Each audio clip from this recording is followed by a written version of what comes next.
That night, when my own sister betrayed me, I realized love has limits. Before we begin, tell me where you found this channel, and after you hear this story, share how it made you feel. Every story here carries a truth, a heartbreak, and maybe a piece of your own. It happened in the living room of the house we grew up in, the one on Maplewood Lane, with the white porch swing and Mom's rose bushes climbing the fence. That house used to feel like safety, like laughter and Sunday pancakes. But that night, it felt colder than I'd ever known. The air was heavy with silence, and the only sound was the crackle of the fireplace as my sister, Olivia, stared at the open folder on the table, Dad's will.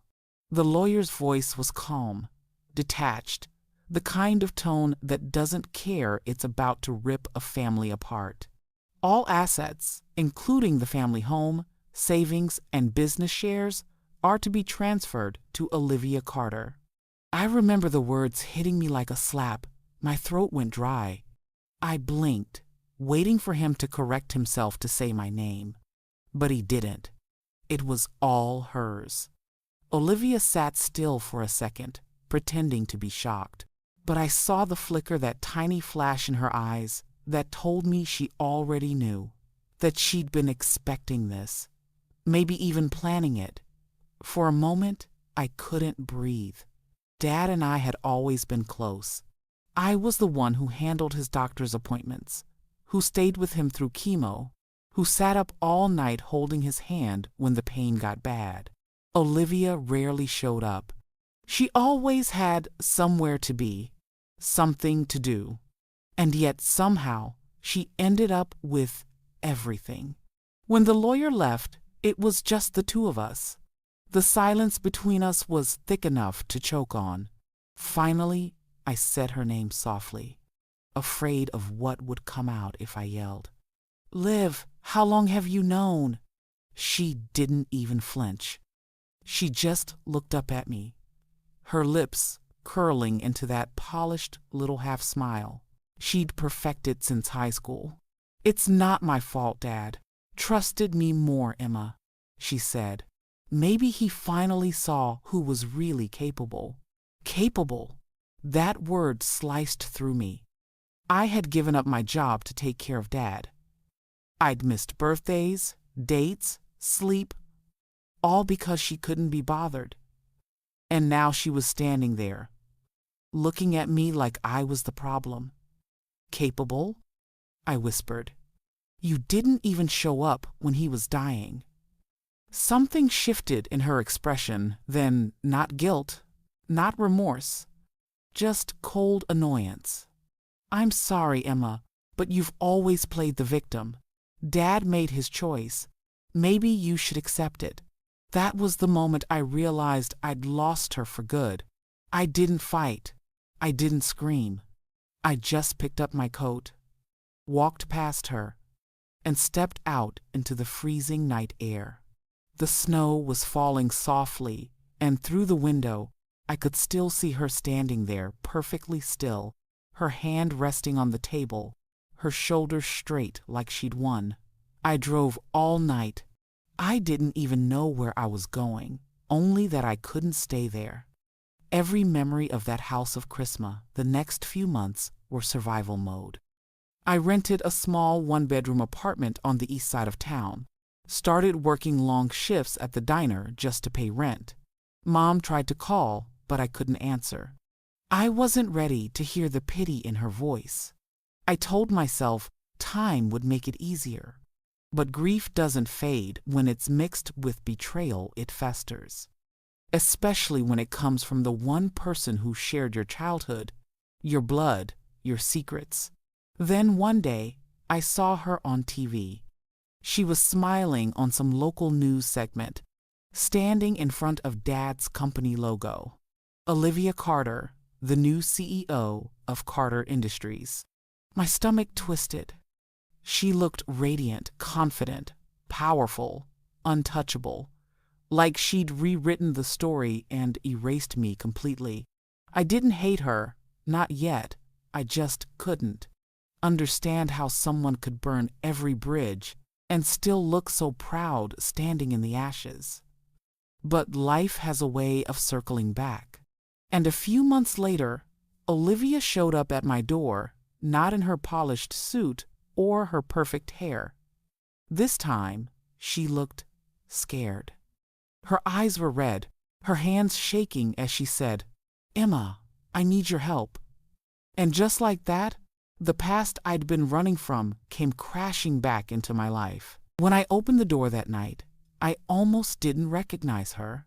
Olivia had always been composed, the kind of woman who made sure her lipstick matched her heels and her smile never cracked. But the woman standing in front of me looked shattered.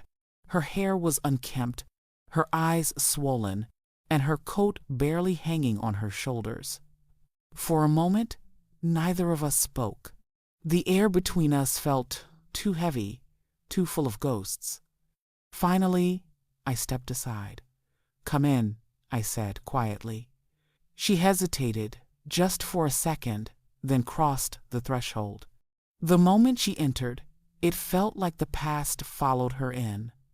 Every fight, every word left unsaid, every sleepless night I'd spent hating and missing her all at once. She sat down on the couch, her hands trembling as she tried to compose herself. "I didn't know where else to go," she said finally, her voice cracking. I crossed my arms, leaning against the counter. "What's going on, Olivia?" Her eyes filled with tears. "The company's collapsing," she whispered. "There's a lawsuit. I didn't know the financials were that bad. I trusted the wrong people. She looked down. "I could lose everything, Emma." For a long moment I said nothing. The irony was almost cruel. The same company she stole from me from Dad was now the thing destroying her.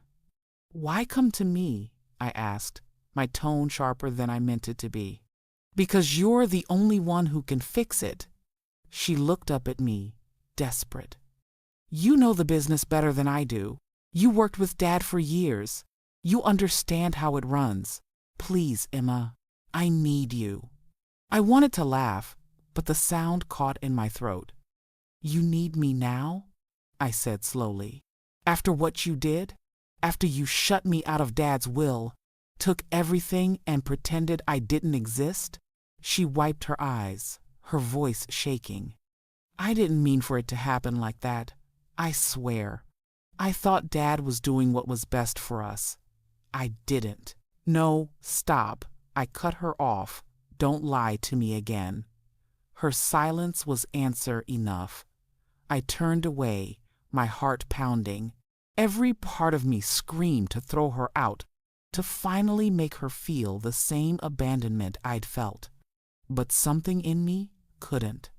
Maybe it was the ghost of Dad's voice, or maybe it was just the part of me that still remembered her as the little girl who used to hold my hand on the first day of school. So, against every instinct, I said, "Fine, I'll look at the numbers." Her head shot up. "You will?" "Don't thank me," I said. "I'm not doing this for you. I'm doing it for Dad. He built that company from nothing. I won't let you bury it." For the next few days, I worked through the company's files. It didn't take long to realize how deep the damage went. Mismanaged contracts, unpaid loans, shady investors. It was a disaster. But the worst part wasn't the numbers. It was the pattern. It was clear someone had been siphoning money out, slowly, carefully, over time. When I showed her the proof, she went pale. "No," she whispered. "That's not possible." "It is," I said. "And it started 6 months before Dad died. Someone inside the company was manipulating the books, and you signed off on it." She buried her face in her hands, sobbing. I thought I was doing the right thing. I trusted Ethan. The name hit me like a cold wave. "Ethan? Your fiancé, Ethan." She nodded miserably. "Of course." the golden boy financial advisor she met at one of Dad's charity events. The man who promised her the world and told her she didn't need me. I'd always felt something off about him, too smooth, too polished, but Olivia had fallen for him completely. I took a deep breath. Liv, he's been stealing from you, from the company, from Dad's legacy. Her body stiffened, and for a second, I saw the old Olivia again, the one who refused to believe she could ever be wrong. But as the reality sank in, her expression changed. The pride melted away, replaced by something raw and painful. "What do I do?" she whispered. "How do I fix this?" I sat across from her, watching the tears streak down her face. I wanted to say it wasn't my problem, that this was her consequence, not my responsibility. But when I looked at her, broken, terrified, I realized that no amount of revenge would heal what was already destroyed between us. "You start by telling the truth," I said quietly. "To the board, to the lawyers, and to yourself." She nodded slowly, her hands shaking. "Will you help me?" For a moment, I didn't answer. Then I sighed. "I'll help you clean up the mess, but after that, we're done. I can't keep saving someone who keeps burning me." Her eyes filled again, but this time she didn't argue. She just whispered, "Thank you." As I watched her leave that night, I didn't feel vindicated. I didn't feel powerful. I just felt empty. Because the truth was, no matter how much she hurt me, she was still my sister. And deep down, part of me still wanted to believe she could change. But I was wrong. I had no idea that helping her would drag me into something far darker, something that would test every ounce of loyalty, forgiveness, and strength I had left. Next morning, I drove to Carter Industries for the first time since Dad's funeral. The parking lot looked the same rows of silver cars, the faded blue sign with his name still proudly displayed, but the energy felt different, colder. Like the warmth he carried into every room had been drained out and replaced by something sterile and corporate. When I stepped through those glass doors, heads turned. I wasn't just some visitor. I was the ghost of everything they'd tried to forget, the daughter who'd been erased from the company's story. Some of Dad's old employees smiled softly when they saw me. Others looked away, unsure if they should acknowledge me at all. Olivia waited in the boardroom, sitting at the head of the table, dressed in black, as if she were already mourning something. Her hair was pulled back, and her expression was tight, somewhere between fear and exhaustion. I could tell she hadn't slept. "This feels strange," I said, taking a seat across from her. "I know," she whispered, "but I need you here." The meeting started quickly. The board members, mostly men, who'd known my father for decades, shuffled papers, exchanged nervous glances, and started talking about financial inconsistencies and irregular account behavior. I listened quietly, flipping through spreadsheets, trying to focus. But every word reminded me how far we'd fallen since Dad's time. Then, one of the executives, a man named Paul, cleared his throat. "We discovered that over $2 million has been transferred into private offshore accounts. All transactions were approved under Olivia Carter's signature." Olivia froze. "That's impossible. I never—" But Paul interrupted. "The approvals came from your personal access code, Miss Carter, and the most recent transfer was made 2 weeks ago." The room went silent. My eyes met hers, and in that moment, I saw the truth dawn on her. "Ethan," I leaned forward. "Liv," I said quietly, "where's Ethan now?" She swallowed hard. "He left 2 nights ago. Said he needed space." The board members exchanged looks. Someone muttered under their breath. Of course he did. My chest tightened. I'd suspected he was behind this, but hearing it out loud, watching her realize it still hurt. Not because I cared about him, but because I knew how deeply she did. Olivia had always been in love with the idea of being chosen, being adored, being seen. And Ethan had seen that weakness like a map. I stood up slowly. I think we all know what's happening here, I said. Ethan Wells embezzled from this company. He used Olivia's trust and her access to do it. Paul adjusted his glasses. That's a serious accusation, Miss Carter. I have evidence, I replied. Give me 48 hours. When the meeting ended, Olivia followed me out, her voice trembling. Emma, what are you doing? Cleaning up your mess, I said, just like I always do. She grabbed my arm. You don't have to do this. They already think I'm guilty. Maybe I deserve it. I turned to her, my voice low but firm. You don't deserve to be destroyed by someone else's lies, even if you created the opportunity for them. Her eyes glistened. I never meant to hurt you, Emma. I swear I didn't. I wanted to believe her. God, I wanted to. But trust doesn't come back that easily. Over the next 2 days, I buried myself in the records. I followed every transfer, every email trail, every false invoice. And slowly, a picture formed. Ethan had built a web of shell accounts, all funneling money into a single holding company registered under a fake name. But when I dug deeper, I found something worse. He hadn't just been stealing from the company. He'd been using the money to fund his new startup, a business in direct competition with Carter Industries. I stared at the documents, my stomach twisting. He was planning to replace everything Dad built to erase our family name completely. That night, I met Olivia at my apartment.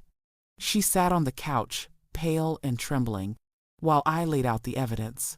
He used you, I said quietly. Every smile, every promise, it was all for this. She stared at the papers, her lips trembling. I gave him everything, Emma. I thought he loved me. I know, I said softly. That's why it worked. She looked up at me then, eyes red but fierce. What do we do? I hesitated, then handed her a folder. You sign a formal complaint. We go to the authorities before he disappears for good. If we're fast, we can recover some of the money. Her hands shook as she took the pen. You'll come with me? I nodded. We do this together. When she signed her name, it felt like a small piece of justice, not just for the company, but for Dad, for me, for the family she'd broken. But I should have known it wouldn't be that easy. The next morning, before we could file the report, Olivia was gone. Her phone was dead, her apartment empty. The complaint file and every bit of evidence I'd gathered had vanished with her. All she left behind was a note. It said, I'm sorry, Emma. I can't face what I've done. Don't look for me. I read it over and over, my hands trembling, my chest burning with a mix of fury and heartbreak. After everything, after the truth, the forgiveness, the chance to make things right, she'd run again. Only this time, she wasn't just running from me.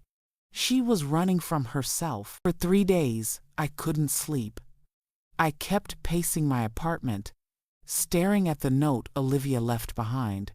The words were so neat, so careful, like she'd taken her time writing them, even as she planned to disappear. I called her phone until it went straight to voicemail. I checked every hotel, every friend's house, even drove by Mom's place, praying she might have shown up there. Nothing. By the 4th day, I went to the police. They told me that without evidence of a crime or a missing person report from next of kin, there wasn't much they could do. "She's an adult," the officer said. "If she chose to leave, that's not against the law." But something in me knew it wasn't that simple. Olivia wasn't just running away. She was hiding from something or someone. That night, I was sorting through the last of the company records when my phone buzzed. It was an unknown number. My heart jumped. I answered immediately. "Emma?" The voice was faint, shaky but unmistakably hers. "Olivia, where are you? Are you okay?" There was silence for a few seconds. Then she whispered, "I made a mistake." "What mistake? Talk to me." I tried to confront him. "Ethan, he found out about the complaint. He said if I go to the police, he'll ruin me. He'll leak everything, the fake accounts, the signatures, everything. He said no one will believe me." I felt my stomach drop. "Where are you right now?" "I can't say. I just needed to hear your voice," she said softly. I didn't know what he was capable of until tonight. "Liv, listen to me. Go somewhere public. A hotel, a gas station, anywhere with people. I'll come get you." But before I could finish, she whispered, "I love you, Em. Tell Mom I'm sorry." Then the line went dead. I sat there frozen, the phone still pressed to my ear. The sound of her voice, terrified and broken, echoed in my head until dawn.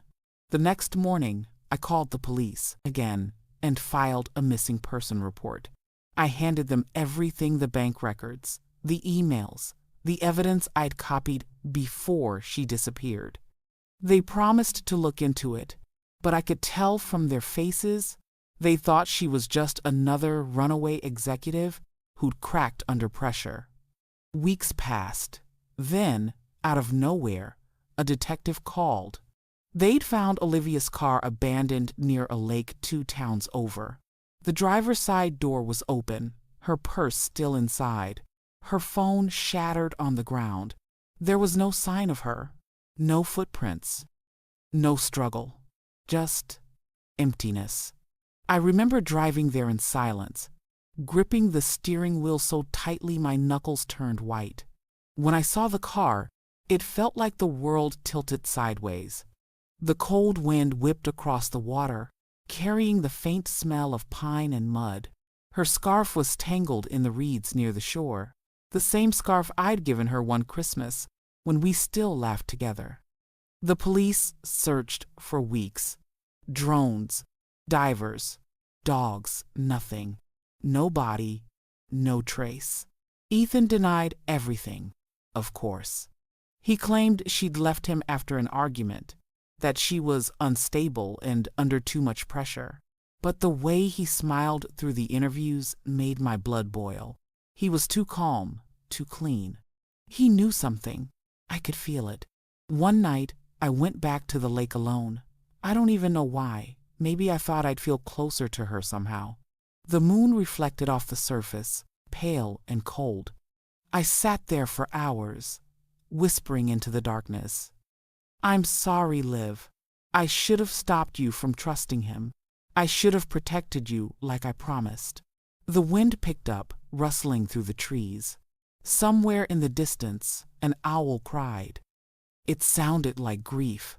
A month later, the investigation hit a dead end. The company was shut down, assets frozen, employees scattered. The name Carter Industries was wiped from the building, replaced by a foreclosure sign. I went back to my apartment and boxed up everything. Dad's old letters, family photos, Olivia's high school yearbook. I told myself I was done, that I'd done everything I could. But grief doesn't end with closure. It lingers in the quiet moments, the way you make 2 cups of coffee instead of 1, the way you turn to say something to someone who's no longer there. Then, one night, I got another call. No caller ID. I almost didn't answer, but when I did, a deep voice said, "Stop digging, Emma. My blood ran cold. Who is this? The line went dead. I stood there, shaking, realizing that whatever had happened to Olivia, whatever she'd been running from, wasn't over. And now, whoever had silenced her had turned their eyes on me. I didn't sleep that night. I sat by the window, lights off, just staring out into the street. Every pair of headlights that passed made my heart pound faster. The phone call replayed in my head on a loop, that deep, steady voice that didn't need to threaten me twice. Stop digging, Emma. But I couldn't stop. I knew if I did, Olivia's story would end with silence, and I refused to let that be her legacy. She'd made mistakes, yes, but she didn't deserve to vanish like she never existed. The next morning, I called Detective Harris, the one who'd handled her case. Someone called me last night, I told him. They told me to stop asking questions. There was a pause on the line. Did you recognize the voice?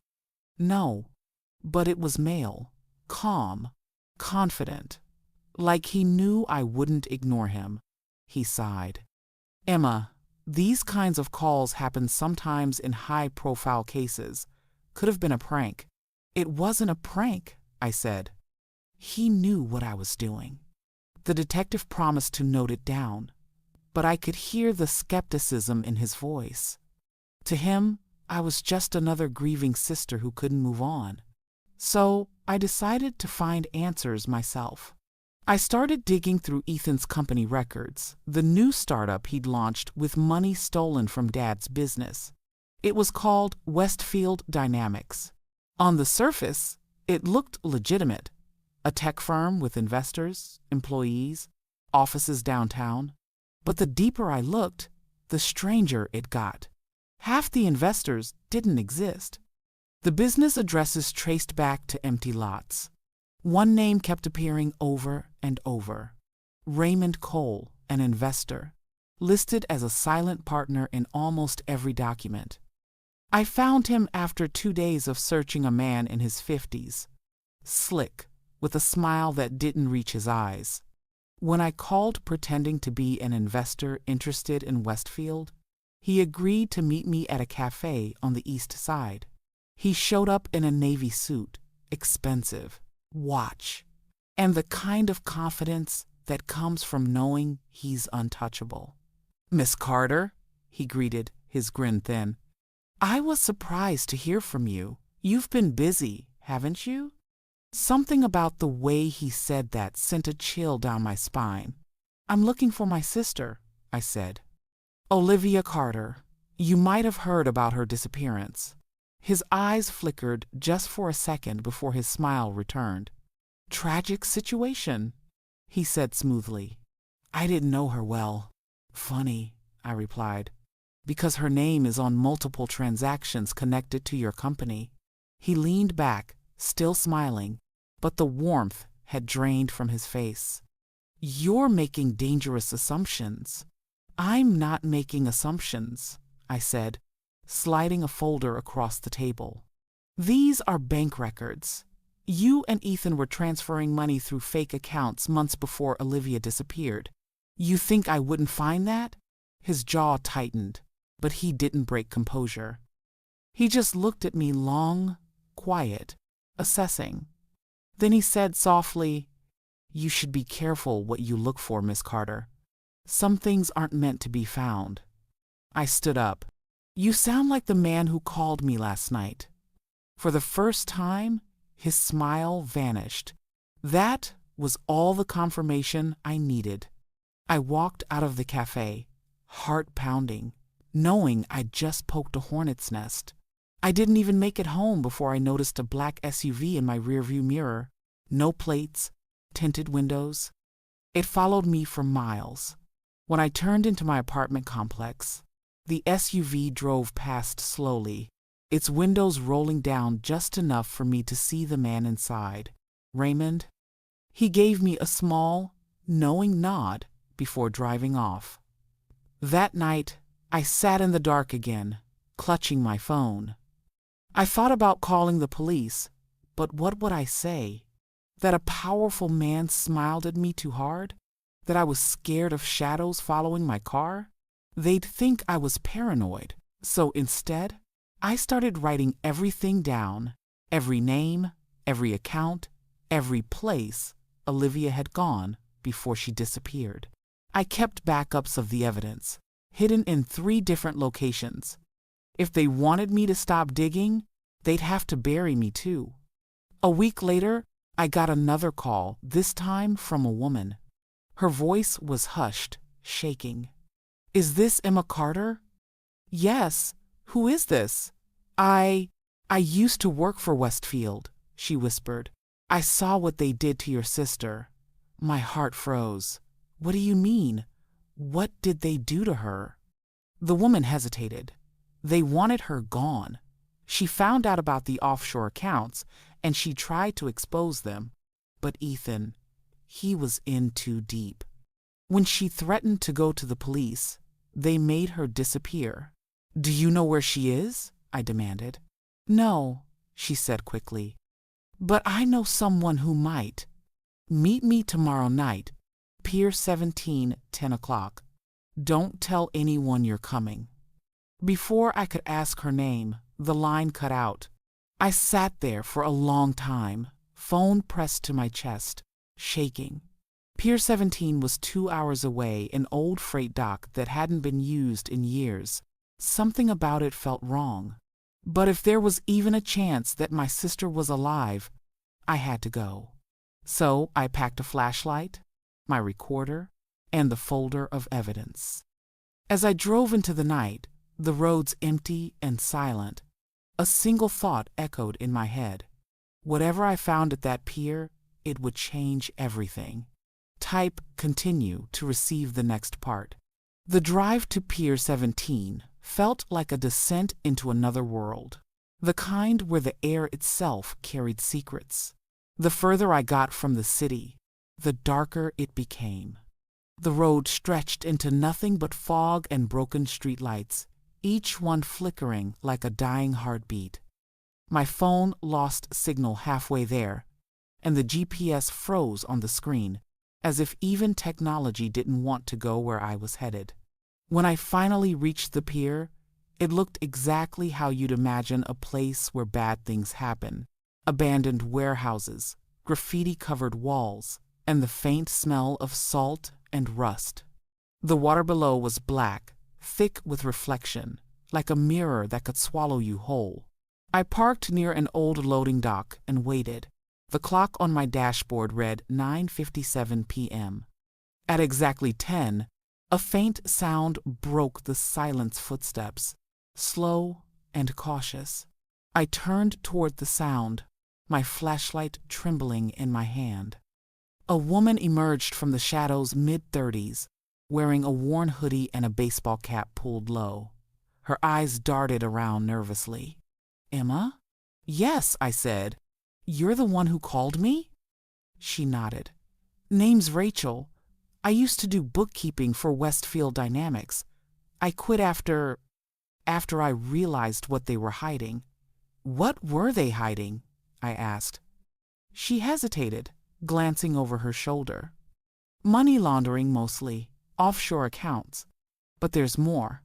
Your sister found out about a side operation, one that wasn't supposed to exist. She threatened to expose it." "What kind of operation?" "What?" Rachel took a shaky breath. "Illegal contracting. Government connections. Ethan and Raymond were funneling money through shell companies to hide the transfers. Olivia found out because she handled some of the paperwork after your dad passed. She confronted Ethan. After that, she vanished." I felt my stomach twist. "So you're saying Ethan, my brother-in-law, was part of this?" Rachel nodded slowly. "He was. Their front man. The one with the clean face. Raymond handled the money. Ethan handled the family. That's why your sister trusted him. She thought he could protect her." I felt like I couldn't breathe. My chest tightened as the reality sank. And Olivia's disappearance wasn't a random tragedy. It was orchestrated. Before I could say another word, Rachel froze. Her eyes widened as she looked past me, toward the shadows near the dock entrance. "We're not alone," she whispered. I turned just in time to see a beam of light sweep across the pier. Headlights. A car was pulling in, slow and deliberate. "Run!" Rachel hissed. We took off, darting between rusted shipping containers. My heart was pounding so hard I could hear it in my ears. I could see the figures now, 2 men in dark coats, flashlights scanning the ground. "Over there!" one of them shouted. Rachel grabbed my arm and pulled me toward an old maintenance shed. We slipped inside, slamming the door quietly behind us. The sound of footsteps echoed closer. "They must have followed you," Rachel whispered, her voice shaking. "No," I whispered back. "They followed you!" Her eyes filled with panic. "Oh my God!" We pressed ourselves against the wall as the footsteps stopped right outside. I could hear the men murmuring. One of them sounded like Raymond. My entire body went cold. "Search the place," he said. "They can't have gone far." Rachel reached into her pocket and handed me a flash drive. "This is everything," she whispered. "Bank accounts, transaction logs, proof of what they did." "What about you?" I asked. "I'll distract them." "You get out of here." "No." But before I could stop her, she burst out the back door, sprinting across the dock. The men shouted and ran after her. I slipped out the side, heart hammering, and dove behind a stack of crates. I could see Rachel's silhouette darting through the fog, and then, suddenly, a gunshot split the air. The sound echoed across the water, sharp and final. I froze. The world went silent. Then another gunshot, and another. I didn't look. I couldn't. My legs were moving before I realized it, sprinting toward my car. I jumped in, slammed the door, and sped off. My hands shaking so hard I could barely hold the wheel. When I finally reached the city limits, I pulled over and vomited on the side of the road. My mind was spinning. Rachel was dead. Olivia was gone. And now I had something that could get me killed. A flash drive full of secrets powerful men didn't want exposed. I drove straight to a friend of mine, Marcus, a journalist I trusted from college. I handed him the flash drive, explaining everything in between sobs. He plugged it into his laptop, and as the files opened, his expression changed from disbelief to horror. "Emma," he said quietly, "this isn't just about money. These accounts tie into government contracts, defense, pharmaceuticals, even campaign funding. If this is real, it's massive." "Then publish it," I said. "Expose them all." He looked at me grimly. "If I do, they'll come after both of us." "They already are." Marcus nodded. "All right, I'll verify it first. Stay somewhere safe. Don't go home." I checked into a cheap roadside motel under a fake name. The room smelled like cigarettes and old carpet, but at least it had a lock. For 3 days, I didn't leave. I barely slept, jumping at every sound outside. Then, on the 4th night, Marcus called. "Emma," he said, his voice shaking, "you need to get out. They know." "What? Who?" Before he could finish, the line went dead. I stared at my phone, heart frozen. I tried calling back, no answer. That was when I realized I was next. I remember the exact moment the fear turned into resolve. It wasn't when Marcus's call went dead. It wasn't even when I saw the news the next morning. Local journalist dies in apartment fire. No, it was when I drove to his place and saw the building still smoldering, the air thick with smoke, and police tape stretched across the sidewalk. The fire chief said it looked like an accident, but I knew better. Marcus had sent me one last email before he died. Just 2 words. They're coming. I didn't cry.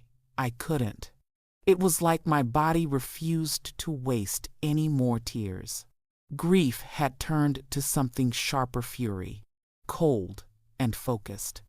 That night, I packed what little I had and went underground. I used cash, moved between motels, and never stayed more than 2 nights in the same place. But I kept the real evidence safe, the backup drive I'd hidden inside a hollow picture frame in my car's trunk. Rachel had died for it, Marcus too. I wasn't going to let that be for nothing. I spent my days gathering proof, and my nights writing everything down, my own testimony, my sister's story, the names, the money trails. I knew if anything happened to me, I needed to leave behind a trail that no one could erase. 2 weeks passed before I got the call. This time, it was from a blocked number. "You really don't know when to quit, do you?" The voice was calm, steady, Raymond Cole. My blood ran cold. "You killed her, didn't you?" "Rachel." He laughed softly. "You make dangerous claims, Miss Carter." "I have proof," I said. "And if anything happens to me, the world will have it too." Silence. Then, "That's not true. You're bluffing." I didn't answer. I just hung up and sat there, staring at the dark motel ceiling. My hands were shaking, but inside me, something shifted. For the first time, I realized he was afraid, so I stopped running. Instead, I reached out to someone even more dangerous to them, a lawyer. Her name was Amanda Reyes, a sharp-tongued woman with a reputation for taking on impossible cases. She'd once brought down a pharmaceutical company twice her size. When I showed her the files, she didn't flinch. "You're sitting on a bomb," she said quietly. "If this gets out, there'll be indictments from coast to coast." "Then let's light the fuse," I said. Amanda smiled grimly. "All right, Emma. But once we start this, there's no turning back. They'll come for you hard." "I'm already living like a ghost," I said. "At least let me die for something real." Over the next few weeks, Amanda worked in secret, building a legal case, sending encrypted copies of the files to safe contacts. Every day, I expected to be found. Every time a car slowed outside, every knock on the door, my heart leapt into my throat. And then one morning, Amanda called me. "It's time," she said. "I've handed everything over to the feds. They're moving in." For the first time in months, I felt relief. That same day, the news broke. Federal raids across 3 states. Westfield Dynamics, under investigation for fraud, racketeering, and conspiracy. Raymond Cole arrested at his mansion, and Ethan, my brother-in-law, taken into custody for aiding and abetting. When I saw his mugshot on TV, I didn't feel victory, just emptiness, because none of it would bring Olivia back. I went to the courthouse the day they were arraigned. Ethan wouldn't even look at me. When the judge read the charges, he kept his head down, his once perfect posture broken. Raymond, though, he looked straight at me and smiled. That smile told me one thing: this wasn't over. 2 weeks later, I got another call from the state police. They'd found a body. It was buried on an old property owned by Raymond's company. Skeletal remains, wrapped in a tarp, a silver locket still hanging around the neck. Inside the locket was a photo of me and Olivia, taken on her 21st birthday. The DNA confirmed it. It was her. I don't remember leaving the police station. I don't remember driving home. All I remember is sitting on my bathroom floor, holding my knees, and realizing my sister had died alone, scared, betrayed by the man she loved. Ethan confessed during plea negotiations. He said Olivia had threatened to expose them, and Raymond ordered her taken care of. Ethan claimed he didn't know what that meant until it was too late. He begged for mercy. I didn't attend his sentencing. I couldn't bear to hear his voice again. Instead, I went to the river, the same one where Olivia and I used to skip stones when we were kids. I threw her locket into the water and whispered, "You're free now." For the first time, I cried not for her death, but for all the years we lost to jealousy, pride, and silence. I realized then that the jealousy that had destroyed our family hadn't just been Olivia's or Ethan's. It had been mine too, all those times I resented her for being loved more, admired more. But in the end, none of it mattered. Because when the world came crashing down, the only thing I wanted was my sister back. The story made headlines for months. Politicians resigned, companies folded, and Raymond Cole disappeared from custody before his trial. Some said he escaped. Others said someone made sure he never talked. But me, I didn't care anymore. I'd done what I came to do. Now, every morning, I wake up and see the sunrise through my window, and I whisper, "We made it, Liv. We made it." Because even if justice came too late, it still came. And sometimes that's enough. In the end, jealousy buried her, but truth set me free. Let me know in the comments below. Merry Christmas, everyone, and remember, the best revenge is living well. Thanks for listening. Don't forget to subscribe and feel free to share your story in the comments. Your voice matters.